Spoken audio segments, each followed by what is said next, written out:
This is Tim from Your Six Studios. Today in this video, I'm going to show you how to fix the PlayStation 4 error code C34224-5. An error has occurred in the system.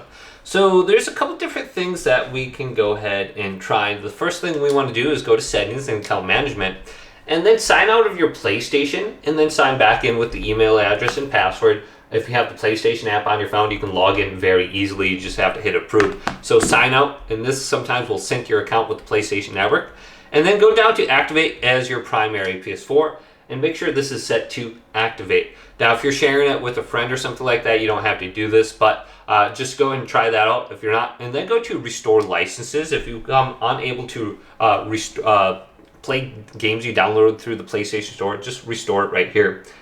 Now, another thing that we can do is go to power and then go to turn off and unplug your PlayStation from the wall for at least 30 seconds to a minute. And I'm going to go ahead and just do this now.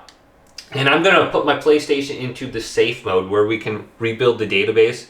And sometimes you're having an issue because of the system software. We can just apply a fresh copy of the system software onto our PlayStation 4. And we can also rebuild the database. So if we have any kind of corrupted data or something like that on our hard drive, our HDD, or our solid state drive, we can go ahead and fix that. So you can see my PlayStation 4 is turned off. I'm going to hold down this PlayStation power button right now. And if I hold it down, I'm going to hear one button, and then I'm going to hear another button beep like 2 to 5 seconds later, something like that. Then with our controller plugged in, we can operate the safe mode menu. So we won't be able to operate this if our controller is wireless. So we have to plug it in. And then it says we have to press the PlayStation button on the controller. So let's do that. Here it is. Let's press it. And then go on down to update using system software. Update using internet. And then just apply a fresh copy of the system software. It might be like a 500 megabyte or something download. Just go ahead and just see if this is the issue. And then once you get the new operating system on here and a fresh update, go to the next option below this. Rebuild database, option number 5, and then just go to OK.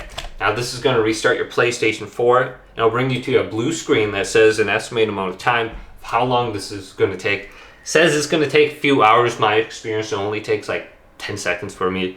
I have an SSD in my my PlayStation right now, and it goes really quick. So if you have any kind of corrupted data or something like that, this should go ahead and fix that for you.